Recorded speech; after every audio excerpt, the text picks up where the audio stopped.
Prime time या बुलेटिनची सुरुवात आपण करणार आहोत राज्यातल्या आरोग्य व्यवस्थेच्या संदर्भातल्या एका महत्त्वाच्या बातमीनं, संपाच्या बातमीनं। हा संप पुकारला राज्यभरातल्या निवासी डॉक्टरांनी आणि उद्यापासून हे सगळे निवासी डॉक्टर संपावर जाणार आहेत। शनिवारपर्यंत वेळ देऊन सुद्धा सरकारकडून चर्चेचं निमंत्रण मिळालं नसल्यानं निवासी डॉक्टरांनी संपाचं हत्यार उगारले। राज्यातील 5000हून अधिक निवासी डॉक्टर या संपात सहभागी होणार आहेत। त्यामुळे राज्यातील आरोग्य सेवा कोलबडण्याची शक्यता आहे। दुसरीकडे रुग्णांचे हाल होऊ नयेत यासाठी प्रशासनाकडून पावलं उचलली जात आहेत। काही दिवसांपूर्वी स्मार्ट संघटनेच्या डॉक्टरांनी आपल्या मागण्या प्रशासनासमोर मांडत संपावर जाण्याचा इशारा दिला होता। 1 जानेवारीपर्यंत सरकारनं मागण्यांसंदर्भात चर्चा करून निर्णय घ्यावा अशी मागणी मार्चच्या डॉक्टरांनी केली, मात्र त्याला सरकारकडून प्रतिसाद मिळाला नाही। त्यामुळे मार्चच्या डॉक्टरांनी संपावर जाण्याचा निर्णय घेतलाय।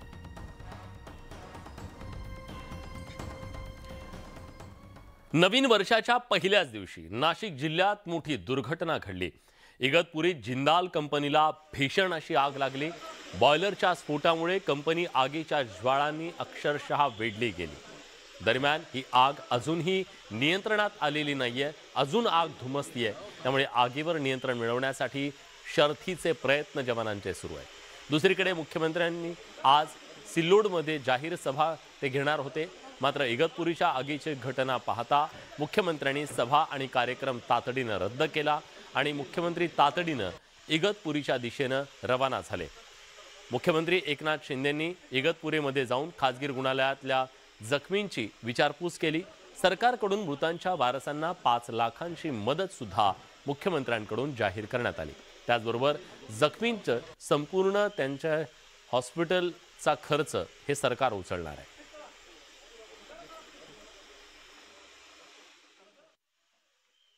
दुर्घटना मोठी आहे आणि त्यामुळे जे मृत्यू ज्यांचा झालेला आहे त्यांना सरकारच्या वतीने 5 लाख रुपये प्रत्येकी देण्याचा निर्णय घेतला आहे। जे जखमी आहेत त्यांचा संपूर्ण उपचाराचा खर्च जो आहे हा सरकारच्या वतीने केला जाईल आणि घटना मोठी आहे त्याची उच्चस्तरीय चौकशी केली जाईल। नवीन वर्षाच्या पहिल्या दिवशी नाशिक जिल्ह्यामध्ये मोठी दुर्घटना घडली। इगतपुरीत जिंदाल कंपनीला भीषण आग लागली। बॉयलरच्या स्फोटामुळे कंपनी आगीच्या ज्वाळांनी वेढली गेली। या आगीत 2 कामगारांचा मृत्यू झाला तर 17 कामगारांवर सध्या उपचार सुरू आहेत। जिंदाल कंपनीत बॉयलरचा स्फोट, स्फोटामुळे 25 गावं हादरली। कंपनीला आगीच्या ज्वाळांनी वेढलं। परिसरात आग आणि धुराचे लोट। बॉयलरचा हा अशा प्रकारे भीषण स्फोट झालाय। या स्फोटानंतर जिंदाल कंपनीच्या परिसरात स्फोटांचे आवाज ऐकायला आले आणि क्षणातच या आगीनं कंपनीला वेढलंय। सर्व आगीच्या ज्वाळा आणि धुराचे लोट पाहायला मिळत होते। आगीनंतर प्रशासनानं हाय अलर्ट वरती बचाव कार्याला सुरुवात केली। कंपनीच्या वेगवेगळ्या भागात अडकलेल्या कामगारांची सुटका करण्यात आली। जखमी कामगारांना उपचारासाठी तातडीनं हॉस्पिटलमध्ये पाठवण्यात आलं। मतलब प्रेशराइज होके प्रेशर मार गया, लीकेज मार गया है, तो उसी में सब लोग जल गए हैं। वेपर हो गया, कुछ दिखाई नहीं दे रहा था, इसलिए फिर तुरंत सब लोग अपना अपना भागे। दुपारी 1:15च्या सुमारास बॉयलरचा स्फोट झाला। त्या स्फोटानंतर अनेक छोटे स्फोट झाले। आग आटोक्यात आणण्यासाठी अग्निशमन दलासह महिंद्र आणि महिंद्रा कंपनी घोटी टोल नाका, इगतपुरी, त्र्यंबकेश्वर, सिन्नर आणि नाशिकहून बंब मागवण्यात आले। आजूबाजूचा ठाणे असेल, एचएल असेल, देवळालीचा कॅन्टोन्मेंट बोर्ड असेल, नाशिक मधल्या सर्व नगरपालिका असतील, MIDC असेल आणि आजूबाजूच्या फॅक्टरी, सर्व फायर टेंडर्स आपण इथे बोलवलेले आहे आणि ठाण्याला पण आपण निरोप दिलेला आहे। ठाण्याचे काही फायर टेंडर्स आपल्याकडे रिपोर्ट करताय। तर अशा प्रकारे आपण शर्थीचे प्रयत्न करून जीवितहानी होणार नाही याची सर्व काळजी घेतोय। भीषण आगीची उच्च पातळीवरती दखल घेण्यात आली। मुख्यमंत्री एकनाथ शिंदेंनी या भीषण अपघाताची दखल घेतली। त्यांनी सिल्लोडमधील सभा रद्द केली। अधिकाऱ्यांकडून आगीची माहिती घेत तातडीनं बचाव कार्याच्या सूचना दिल्या। जे काही करावं लागेल सर्वतोपरी पूर्ण मदत शासनाच्या माध्यमातून केली जाईल। हॉस्पिटलमध्ये देखील अतिशय चांगले उपचार होत आहेत पेशंट बरोबर देखील मी स्वतः बोललो आणि त्यामुळे पहिलं तर यांचा जीव वाचवण्याला आम्ही प्राधान्य देतोय. जे 2 मृत्यू आहेत त्यांना शासनाच्या माध्यमातून 5-5 लाख रुपये प्रत्येकी त्यांच्या कुटुंबियांना मदत केली जाईल. जखमींचा संपूर्ण उपचार आहे, शासन करेल आणि या दुर्घटनेची उच्चस्तरीय चौकशी. बचाव कार्य सुरू असताना अग्निशमन दलाचा एक कर्मचारी जखमी झाला. जिंदाल कंपनीच्या भीषण आगीमुळे अनेक प्रश्नचिन्ह निर्माण झाले. सुरक्षिततेकडे अक्षम्य दुर्लक्ष झाल्याचं स्पष्ट झालंय. तर कंपनीत कोणतीही आपत्कालीन व्यवस्था नसल्यानं आगीवर त्वरित नियंत्रण मिळवणं शक्य झालं नाही आणि त्यामुळेच या सर्व प्रकारात दोषी असणाऱ्यांवरती कठोर कारवाई करणं गरजेचं आहे. तरच भविष्यात इतरत्र अशा घटना टाळणं शक्य होईल.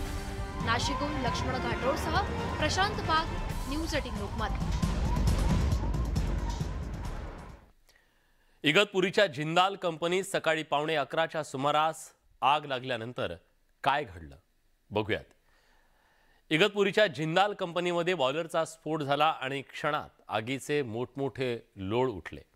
स्फोटामुळे आजूबाजूची 25 गावं हादरली.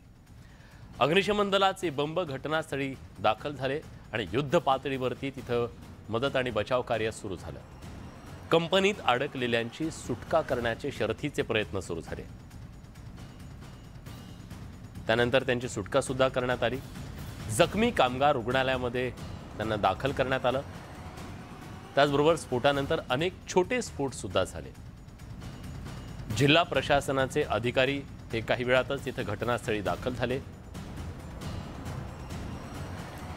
त्यानंतर घटनेची गांभीर्य बघता मुख्यमंत्री एकनाथ शिंदे यांच्याकडून सिल्लोडची सभा रद्द करण्यात आली आणि मुख्यमंत्री तातडीनं इगतपुरीकडे रवाना झाले. पालकमंत्री दादा भुसे घटनास्थळी काही वेळातच दाखल झाले. केंद्रीय आरोग्य राज्यमंत्री भारती पवार या सुद्धा घटनास्थळी दाखल झाल्या. आगीत 2 महिलांचा मृत्यू झाल्याची माहिती समोर आली. मुख्यमंत्री एकनाथ शिंदे इगतपुरीमध्ये दाखल झाले आणि त्यांनी मग रुग्णालयामध्ये जखमींची पाहणी केली आणि घटनास्थळी सुद्धा ते पोहोचले. घटनास्थळाची सुद्धा त्यांनी पाहणी केली.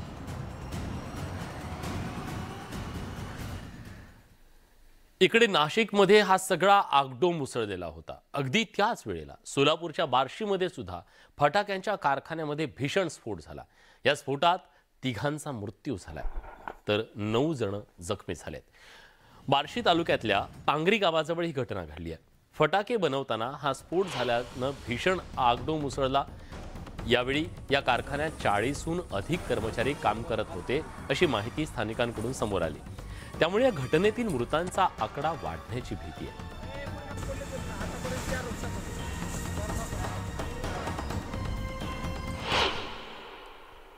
फटाक्यांच्या फॅक्टरीमध्ये आग लागलेली आहे, स्फोट झालेला आहे, काही जणांचा मृत्यू झाला आहे. त्याच्यात त्या बाबतीमध्ये देखील तिथे जी काय उपाय योजना करायची जे आपल्याला काळजी घ्यायची ते आपण करतोय. बाकी पहिलं तर आपल्याला प्राधान्य याला दिलं पाहिजे की रेस्क्यू आणि त्या लोकांचा जीव वाचवण्यात ते आपण करतो. बाळासाहेबांच्या शिवसेनेत सर्व काही आलबेल नसल्याचं स्पष्ट झालंय. मंत्र्यांच्या विरोधात आमदार कट रचतायत. कृषी मंत्री अब्दुल सत्तार यांनी केलेल्या गौप्यस्फोटानं राज्यभरात खळबळ उडाली आहे. तर विरोधकांनी सुद्धा शिंदे गटावर टीका करण्याची संधी साधली.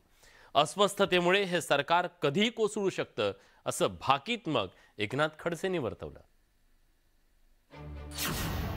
माझ्या विरोधात पक्षातील नेत्याचा कट. अब्दुल सत्तारांचा मोठा गौप्यस्फोट. मला टार्गेट का करतात? मी एक छोटा सामान्य कार्यकर्ता आहे. वर्षावर होणारी राजकीय चर्चा बाहेर.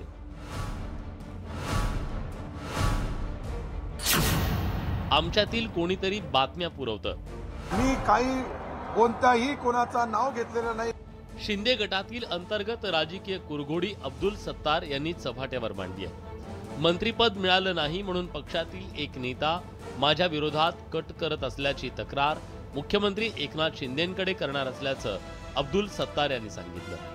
मुख्यमंत्री एकनाथ शिंदेंसोबत वर्षावर होणाऱ्या चर्चा माध्यमांना पुरवल्या जात असल्याचा आरोपही अब्दुल सत्तार यांनी केलाय.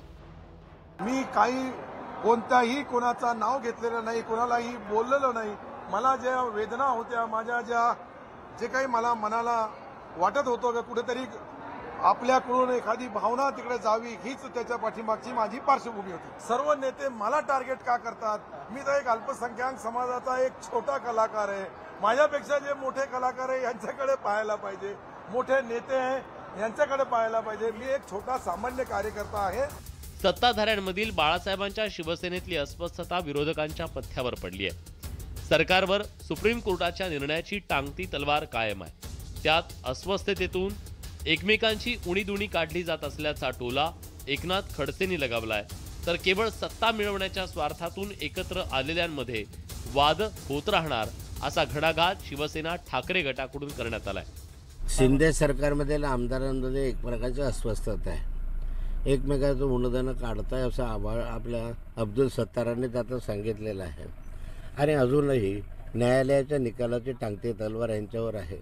न्यायालयाचा काय निकाल येतो याच्यावर या सरकारचं भवितव्य अवलंबून आहे.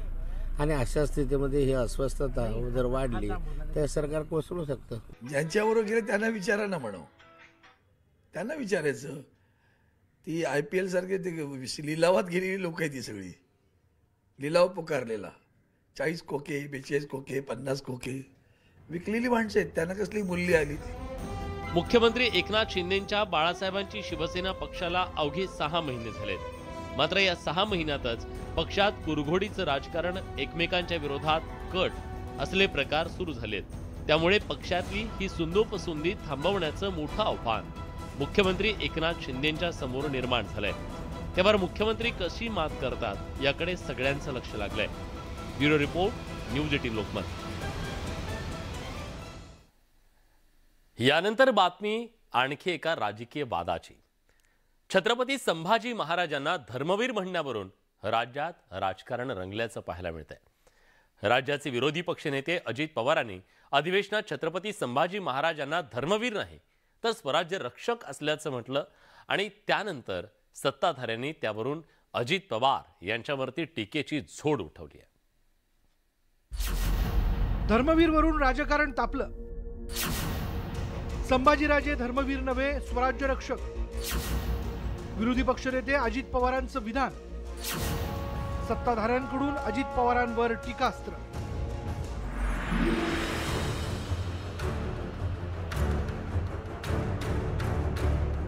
राजे धर्मवीर नव्हते. कधी छत्रपती संभाजीराजांनी धर्माचा कुठं पुरस्कार केला नाही.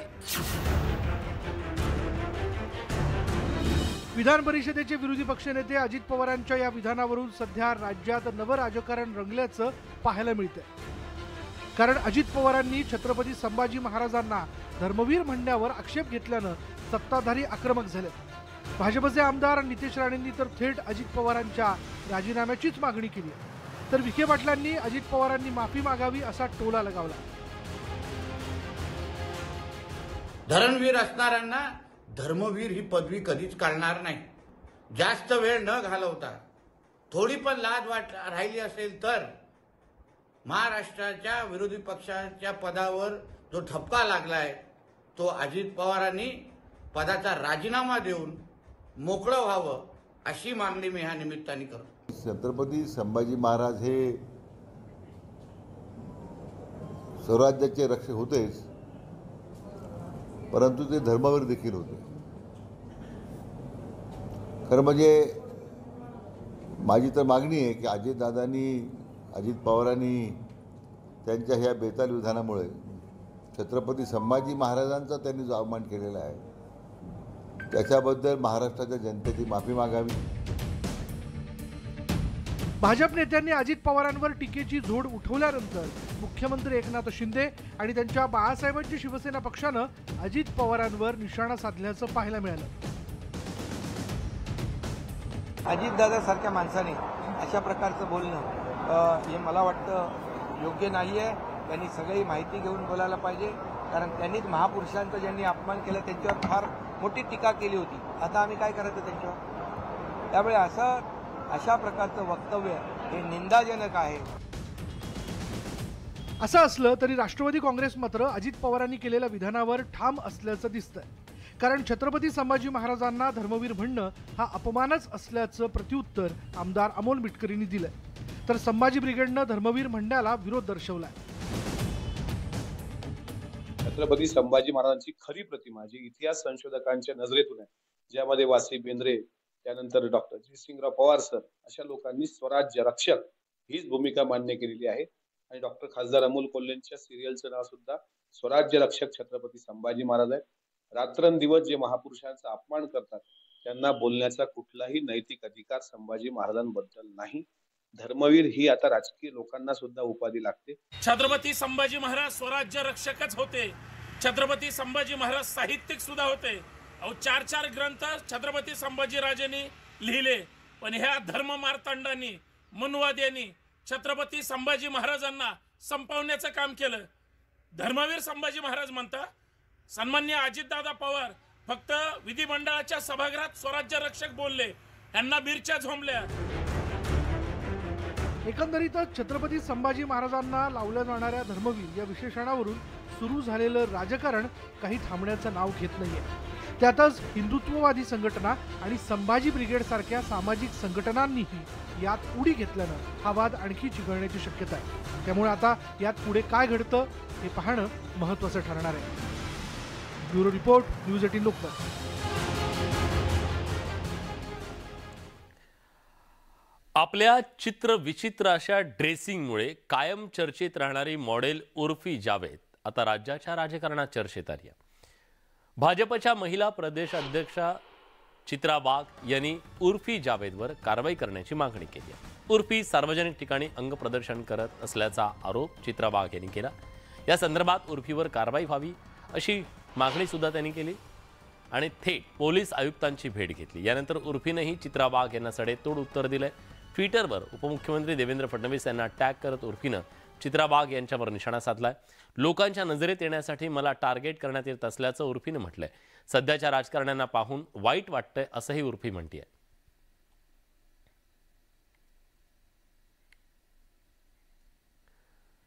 भाजपच्या मिशन 144चा उद्यापासून सुरुवात होणार आहे. भाजपचे राष्ट्रीय अध्यक्ष JP नड्डा यांच्या उपस्थितीत मिशन 144चा शुभारंभ होणार आहे. सकाळी 11 वाजता चंद्रपूरच्या मोरवा विमानतळावर ते दाखल होतील. त्यानंतर ते चंद्रपूरचं आराध्य दैवत असलेल्या देवी महाकालीचं दर्शन घेणार आहे. त्यानंतर नड्डा यांची जाहीर सभा होणार आहे. सभेनंतर नड्डा भाजपच्या लोकसभा टीमशी एका बैठकीत संवाद साधतील. त्यानंतर नड्डा औरंगाबादकडे रवाना होतील. या दौऱ्यात त्यांच्यासोबत उपमुख्यमंत्री देवेंद्र फडणवीस, प्रदेशाध्यक्ष चंद्रशेखर बावनकुळे, पालकमंत्री सुधीर मुनगंटीवार आणि राष्ट्रीय मागासवर्गीय आयोगाचे अध्यक्ष हंसराज अहिर उपस्थित असतील. मागील लोकसभा निवडणुकीत ज्या ठिकाणी भाजपचा पराभव झाला त्या सर्व ठिकाणी भाजपनं लक्ष केंद्रित केलं असून त्याचाच एक भाग म्हणून राष्ट्रीय अध्यक्ष JP नड्डा यांच्या दौऱ्याकडे पाहिलं जात आहे.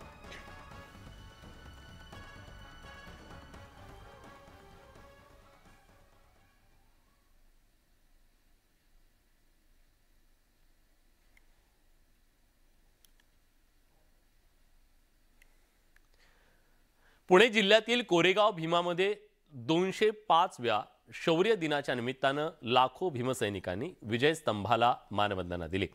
राज्यभरातून हजारो भीमसैनिक मध्यरात्रीपासून कोरेगाव भीमात दाखल झाले. मात्र राज्य सरकारमधील एकही मंत्री किंवा प्रतिनिधी उपस्थित नसल्यानं विरोधकांनी सरकारचा समाचार घेतला.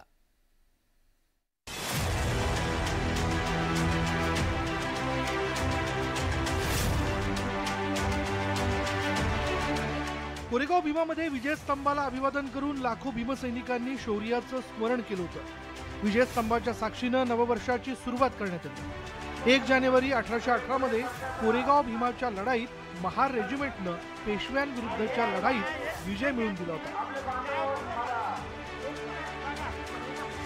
या लढाईत शौर्य गाजवून वीरमरण पत्करलेल्या सैनिकांची नावं स्तंभावर कोरण्यात आली आणि त्या विजयाचं स्मरण करण्यासाठी लाखो भीमसैनिक कोरेगाव भीमामध्ये येत असतात.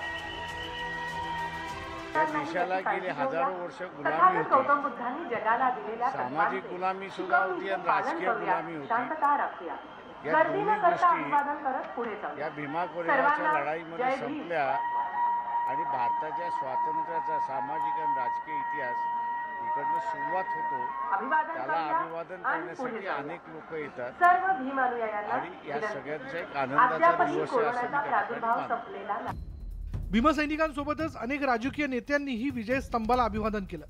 मात्र राज्यातील सत्ताधारी इकडे फिरकलेच नाहीत या मुद्द्यावरून विरोधकांनी त्यांच्यावर तोफ डागली।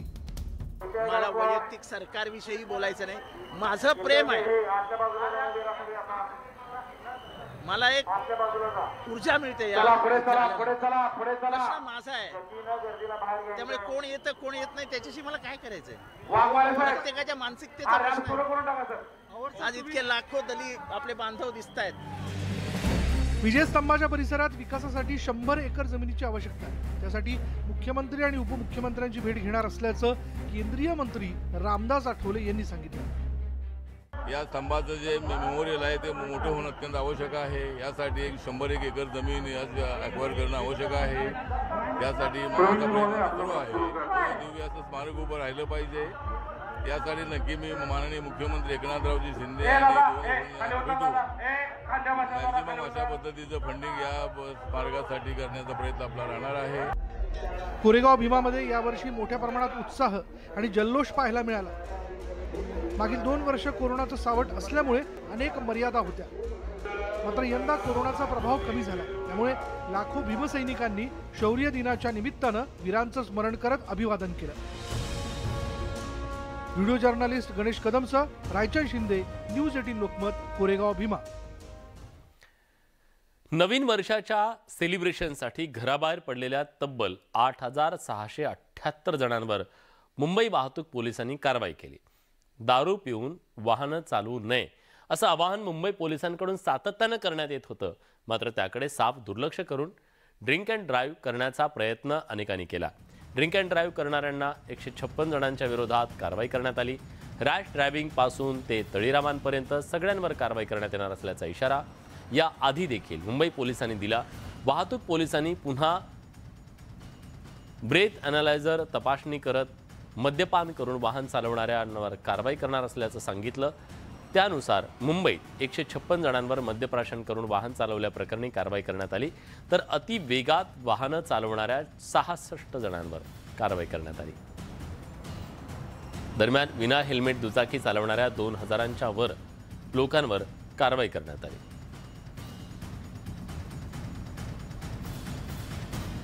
गॅस वितरण कंपन्यांनी नवीन वर्षाच्या अगदी पहिल्याच दिवशी सामान्यांना मोठा धक्का दिला। व्यावसायिक सिलेंडरच्या दरात 25 रुपयांनी वाढ झाली। यानंतर देशभरात व्यावसायिक सिलेंडरच्या किमती वाढल्यात, मात्र घरगुती LPG सिलेंडरच्या किमतीमध्ये कुठलाही बदल झालेला नाही। ही एक त्यातल्या त्यात दिलासादायक बाब म्हणावी लागेल। व्यावसायिक सिलेंडरच्या किमतीत वाढ झाल्यानंतर राजधानी दिल्लीमध्ये 1769 रुपये, कोलकात्यात 1870 रुपये, मुंबईत 1721 रुपये या दरवाढीमुळे हॉटेलिंग महागण्याची शक्यता आहे।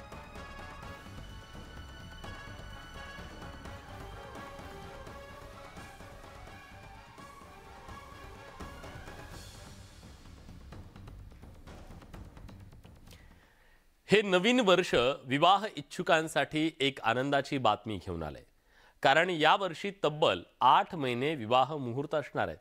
जुलै, ऑगस्ट, सप्टेंबर, ऑक्टोबर हे 4 महिने वगळता बाकी 8 महिन्यांमध्ये मुहूर्त असणार आहेत। त्यामुळे वर्षभरात लग्न समारंभाची मोठी धूम पाहायला मिळेल। हिंदू धर्मात लग्नाला खूप मोठं महत्त्व आहे। लग्न हे शुभ मुहूर्तावर लावलं जातं, त्यासाठी विवाह मुहूर्त काढले जातात। हिंदू पंचांगानुसार 2023 मध्ये लग्नासाठी 64 शुभ मुहूर्त आहेत। त्यापैकी जानेवारीमध्ये 9, फेब्रुवारीत 13, मार्चमध्ये 6, मे महिन्यात 13, जूनमध्ये 11, नोव्हेंबरमध्ये 5 आणि डिसेंबरमध्ये 7 लग्नाच्या तारखा आहेत।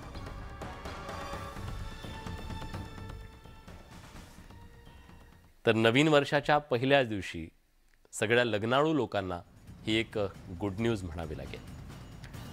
तारखा आल्यात, तुमचं ठरू द्या हीच अपेक्षा। बुलेटिनमध्ये आपण इथेच थांबतोय। ताज्या घडामोडींसाठी बघत राहा न्यूज 18 लोकमत।